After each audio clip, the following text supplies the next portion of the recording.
Assalamualaikum warahmatullahi wabarakatuh. Halo teman-teman semuanya, perkenalkan nama saya Muhammad Syaratal Fathul Wahid,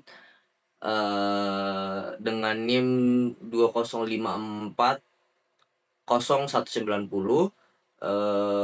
Kali ini saya akan membahas tentang materi pembelajaran yang telah saya terima dari Pak Heri selaku dosen saya. Adapun materi yang saya akan ambil, salah satu materi yang saya akan ambil adalah tentang pertanggungjawaban pidana dan, saya akan mengaitkan materi tersebut dengan putusan pengadilan mengenai salah satu kasus, yaitu kasusnya itu sendiri adalah kasus Jessica Kumala Wongso, atau mungkin kalian kenal sebagai kasus kopi sianida. Salah satu kasus yang bukan lumayan, sangat paling fenomenal juga di Indonesia apalagi. Pertama-tama mungkin saya akan mulai dari pengertian dari pertanggungjawaban pidana. Nah, yang saya dapat, saat di kelas dari pengertian Pak Heri itu kurang lebih dalam hukum pidana itu sendiri ya, pertanggungjawaban, pidana berarti adalah kemampuan seseorang itu untuk dimintai dimintai dimintai tentang tanggung jawab atas perbuatan yang dilakukan atau perbuatan pidana yang telah dilakukan gitu. Nah, menurut ahli juga dinyatakan, juga di PPT juga saya baca, menurut, Roy Salan Saleh, yaitu pertanggungjawaban pidana itu adalah dia itu berkaitan dengan pengenaan pidana karena seseorang melakukan perbuatan yang melanggar hukum pidana. Nah, ada ahli lagi menyatakan juga, menurut, ahlinya ini Romli Atma Sasmita, ini dia menyatakan mendefinisikan pertanggungjawaban pidana sebagai kewajiban hukum yang harus dipikul oleh pelaku karena tindakannya telah menimbulkan kerugian terhadap orang lain. Nah, jadi kita juga bisa menyimpulkan bahwa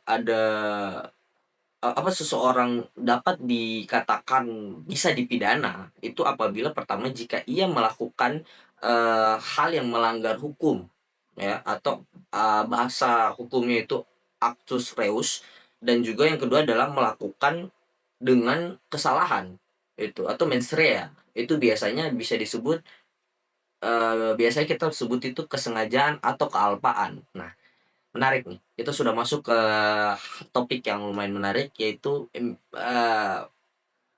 unsur-unsur dari bentuk dari pertanggungjawaban, pertanggungjawaban. Nah, dalam hukum pidana yang saya, lihat dan hasil riset saya, dia itu dibagi menjadi 2 aspek lagi. Pertama adalah ada aspek yang namanya aspek kesalahan atau solut, dan juga aspek kemampuan bertanggung jawab. Nah, dia ini di aspek kesalahan dipilah lagi, dia memiliki, pokoknya aspek kesalahan ini berarti dapat dicelahnya seseorang atas perbuatannya. Nah, bentuknya kesalahan itu terdiri dari 2 tadi yang saya sebut, yaitu adalah kesengajaan atau dolus dan, kealpaan atau culpa. Nah, kesengajaan itu bisa disebut dengan dilakukan dengan niat. Nah, artinya dilakukan dengan niat, sedangkan kealpaan adalah dilakukan karena kelalaian atau kurangnya kehati-hatian. Nah, di sini kita paham dong berarti misalnya, contohnya ya, jika seseorang sengaja menabrak, orang hingga ia meninggal, itu sudah pasti bisa kita sebut dengan dolus tadi. Karena kenapa dolus? Karena dia punya niat, karena tadi yang saya bilang sengaja, ada kesengajaan, ada niat yang ingin dia lakukan, ya menabrak. Nah, terus ada lagi, jika seseorang lalai mengemudi dalam keadaan mabuk mungkin ya, hingga menyebabkan kecelakaan. Nah, itu masuknya culpa pertama. Kenapa? Karena yang dilakukan orang tersebut itu adalah sebuah kelalaian. Ya mabuk-mabuk saat berkendara itu tidak boleh ya kan. Kekurang hati-hatiannya yang kemabukannya adalah membuat dia, kurang juga dalam berhati-hati juga, ya kan. Nah, eee, yang kedua juga tadi 2 aspek besarnya adalah yang kedua adalah aspek kemampuan bertanggung jawab. Nah, aspek kemampuan bertanggung jawab, itu seseorang ada contohnya kayak gini lah, seseorang itu tidak dapat dipidana bila dia tidak mampu bertanggung jawab. Misalnya ada contoh-contohnya juga, pertama dia memiliki yang namanya gangguan jiwa. Nah, itu tidak bisa terpidana, teman-teman. Itu diatur juga pada pasal 44 KUHP, di mana, eee, sabar ya, saya baca dulu. Di mana di sini dinyatakan barang siapa melakukan perbuatan yang tidak dipertanggungjawabkan padanya disebabkan karena jiwanya cacat dalam tubuhnya. Nah, atau terganggu karena penyakit tidak dapat dipidana. Nah, di sini sudah diatur, teman-teman. Nah, ada juga namanya bertindak dalam keadaan terpaksa. Nah, ini juga diatur pada pasal 48 KUHP, di mana di sini dinyatakan bahwa barang siapa melakukan perbuatan karena pengaruh daya paksa tidak dapat dipidana. Nah, sudah sangat jelas bukan kan? Nah, ada juga yang melakukan ini karena perintah jabatan, perintah undang-undang atau jabatan. Nah, di sini dia diatur pada pasal 50 sampai 51 di mana di sini nyatakan bahwa barang siapa melakukan perbuatan untuk melakukan ketentuan undang-undang tidak dapat dipidana.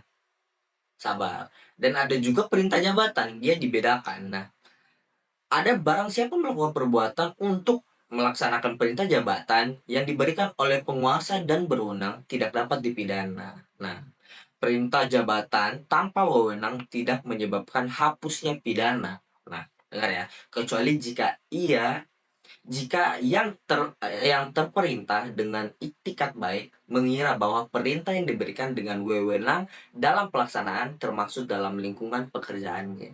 Nah, saya kira kita mengerti berarti ada beberapa hal yang membuat tidak dapat dipidana karena tidak dapat bertanggung jawab gitu kan. Nah, itu adalah salah satu contoh-contohnya. Nah, di sini juga ada beberapa teori dalam bentuk pertanggungjawaban pidana. Ada 3 teori besar lah, yakni pertama teori absolut atau teori pembalasan ya, terus teori relatif atau teori tujuan biasanya disebut, dan teori gabungan. Nah, teori absolut dia itu seringkali juga bisa dibilang hukuman yang diberikan oleh apa ya, diberikan sebagai bentuk pembalasan moral terhadap pelaku. Nah, sedangkan teori relatif itu hukuman yang bertujuan untuk mencegah agar kejahatan tidak terulang lagi lah istilahnya. Nah, teori gabungan itu menggabungkan dari antara unsur pembalasan dan juga pencegahan. Nah, dari putusan pengadilan yang saya dapat dari kasusnya Jessica Kumala Wongso atau biasa kita dengar kopi sianida, ini sudah mendapatkan putusan statusnya juga bagaimana, bahkan fakta-fakta yang kita tahu juga, fakta singkat sih sebenarnya, fakta singkatnya itu sudah ada, dan bahkan pertimbangan hukum juga sudah ada. Nah, saya beritahu, kasusnya ini, putusan pengadilan negeri Jakarta Pusat sudah melabeli ini juga, yaitu dalam nomor 77 pidana 2016 PN Jakarta Pusat. Nah, statusnya berkekuatan hukum tetap, di mana Mahkamah Agung ini menolak hak kasasi pada 2017. Nah, di sini juga faktanya yang kita bisa dapat adalah korbannya itu adalah Mirna. terdakwanya adalah si Jessica Kumala Wongso tadi, dan kejadiannya adalah Mirna meninggal setelah meminum kopi, ya kan, minum kopi yang mengandung sianida di cafe Oliver pada saat itu di Jakarta. Nah, jaksa menuduh Jessica menaruh racun sianida di dalam kopinya si korban tersebut. Nah, pertimbangan hukum, ya, pertimbangan hakim pada saat itu adalah Jessica memiliki niat atau bisa kita dengar mens rea tadi ya, yang dimana sudah kuat tuh untuk menghilangkan nyawa korbannya. Sudah sangat tahu, dia tahu bahwa oh ini sudah bisa buat dia mati ini. Nah, tindakan Jessica ini sudah memenuhi syarat unsur kesengajaan, di mana dalam pasal 340 KUHP tentang pembunuhan berencana, di mana di sini bisa dinyatakan, ya, dinyatakan barang siapa sengaja dengan rencana lebih dahulu merampas nyawa orang lain diancam karena pembunuhan dengan rencana dengan pidana mati atau pidana penjara seumur hidup atau selama waktu tertentu paling lama 20 tahun. Itu sudah diatur. Nah, jadi hakim pada saat itu menilai tidak ada alasan pemaaf teman-teman ya, atau pembenar seperti tadi yang overmatch tadi atau ada daya paksa juga, itu tidak ada.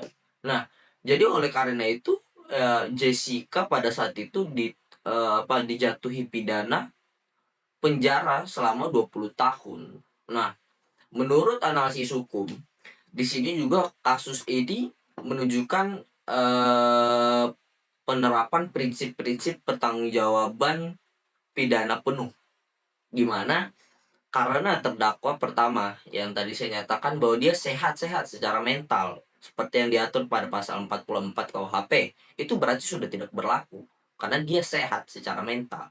Lalu dia memiliki niat dan perencanaan atau dolus premeditatus, ya. Dia sudah memiliki rencana, itu dia sudah memiliki niat. Nah, lalu tidak adanya keadaan yang memaksa dia atau adanya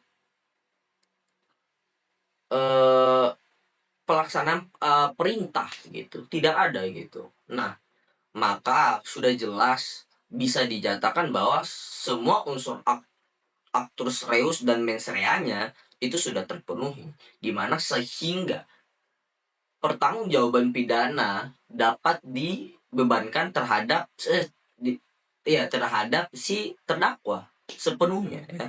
Jadi mungkin yang saya bisa lihat mungkin sedikit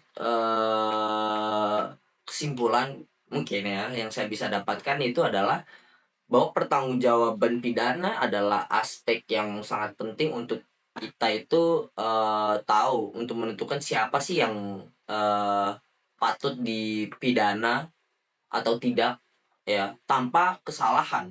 Dan karena gini, tanpa kesalahan tidak ada pidana. Jadi Genstarf Zerus Zeut. Nah, itu saya ingat tuh di kelasnya Pak Heri seperti itu. Nah, dalam kasusnya Jessica ini mungkin kita menjadi contoh juga ya, contoh nyata bagaimana unsur kesengajaan ini dapat unsur kesengajaan tadi, niat dan tanggung jawab hukum itu diuji benar-benar dalam sistem peradilan kita gitu. Jadi saya sendiri sebagai mahasiswa mungkin akan merasa kita harus memenuhi inilah memahami segala aspek yang tadi. Tujuannya itu sudah pasti untuk pemidanaan itu karena bukan sekedar hal yang membalas, melainkan juga untuk ya melindungi masyarakat itu sendiri. Apalagi mencegah dari kejahatan gitu yang bisa ada di masa depan nantilah. Mungkin itu saja yang saya jelaskan, kurang lebihnya mohon dimaafkan. Wassalamualaikum warahmatullahi wabarakatuh. Terima kasih.